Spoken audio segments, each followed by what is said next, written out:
was identified as mentally retarded, put back from the 5th grade into the 4th grade, and stayed in that category until I got out of high school. I don't have any college training, but I met a high school teacher who one day changed my life. I was waiting on another student, and when he came in, he said to me, "Young man, go to the board and write what I'm about to tell you." And I said, I can't do that, sir. He said, "Why not?" I said, "I'm not one of your students." He said, "It doesn't matter. Follow my directions now." I said, "I can't do that, sir." He said, "Why not?" I said, "Because I'm educable mentally retarded." And he came from behind his desk and he looked at me. He said, "Don't ever say that again. Someone's opinion of you does not have to become your reality." And as he talked, my heart began to beat fast. Tears began to run by my eyes, and I was in the back just listening to him, because the speech he was giving, that speech was for me. And he said, "Les Brown," he said, "if you want to do anything worthwhile in life, you've got to be hungry." I told Mr. Washington I wanted to become a disc jockey. And so I started working to develop myself. He said, "I want you to practice every day being a disc jockey." I said, "But I don't have any job now." He said, "It doesn't matter." He said that it's better to be prepared for an opportunity and not have one than to have an opportunity and not be prepared. And as I was working to develop myself, I applied for a job as a disc jockey, WMBM on Miami Beach. Went to a guy named Milton Butterball. I said, "How you doing, Mr. Butterball? I'd like to get a job as a disc jockey." He looked at me, he said, "Do you have any broadcast background?" I said, "No, sir, I don't." "Do you have any journalism background?" I said, "No, sir, I don't." He said, "We don't have any jobs available." I said, "Yes, sir." I went back to Mr. Washington and I told him. He said, "Don't take it personally." He said, "Most people are so negative, they will have to say no 7 times before they say yes." He said, "Go back again." So I went back again. I said, "How you doing, Mr. Butterball? My name is Les Brown." He said, "I know what your name is. What do you want?" I said, "I'd like to know whether or not you have any jobs at disc jockey, sir." He said, "Didn't I just tell you yesterday we didn't have any jobs?"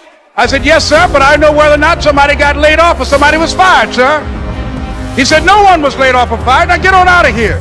I came back the next day like I was seeing you for the first time. I said, "Hello, Mr. Butterball, how are you?" He looked at me with rage. He said, "Go get me some coffee." I said, "Yes, sir."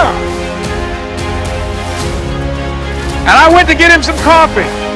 After a while, I would give them lunch and dinner, and I would go in the control rooms and take the disc jockeys their food, and I would not leave until they would ask me to leave. One Saturday afternoon, while I was at the radio station, a guy named Rock was drinking while he was on the air. I was the only one there, looking at him through the control room windows, walking back and forth, young, ready, and hungry. Pretty soon the phone rang, and it was the general manager. And I answered the phone. I said, "Hello?" He said, "Les, this is Mr. Klein." I said, "I know."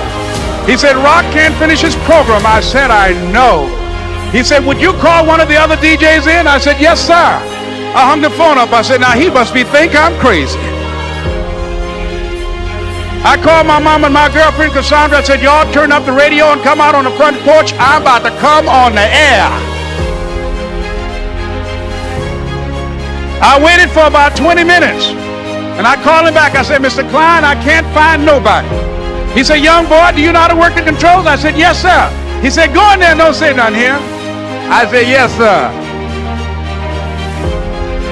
I couldn't wait to get behind those controls. I put on an old Stevie Wonder record called Fingertips. I sat down behind that turntable. I said, "Look out, this is me, LB Triple P, Les Brown, your platter playing proper. There were none before me, and there will be none after me. Therefore, that makes me the one and only. Young and single and love to mingle, certified, bona fide, indubitably qualified to bring you satisfaction, a whole lot of action. Look out, baby, I'm your love man." I was hungry.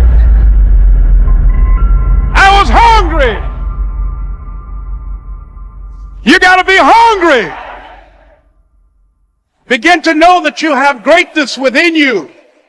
And if just one of you here begin to envision yourselves as being blessed and highly favored to reach your goals, if just one of you capture the essence of what that means, that you have greatness within you and a responsibility to manifest that greatness, that you can make your parents proud, you can make your school proud, you can touch millions of people's lives And the world will never be the same again because you came this way.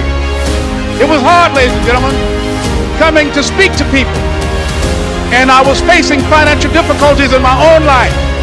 I was behind on my bills and my dreams, and I'm saying to them, you can live your dream. It was hard, ladies and gentlemen. It was very difficult to pick myself up each day believing that I could do it. There were times that I doubted myself. I used to ask myself, can I do this? And something said within me, you're the one.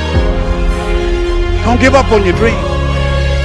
By continuing to push forward, by continuing to run toward my dream, that one day I would have my own talk show. It's a long shot, ladies and gentlemen, from Liberty City, an abandoned building on a floor, never knowing my mother or father. It's a long shot. Being here with you today in this dome in Atlanta, it's a long shot.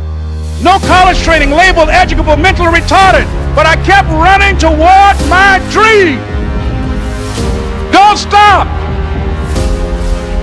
Don't stop running toward your dream.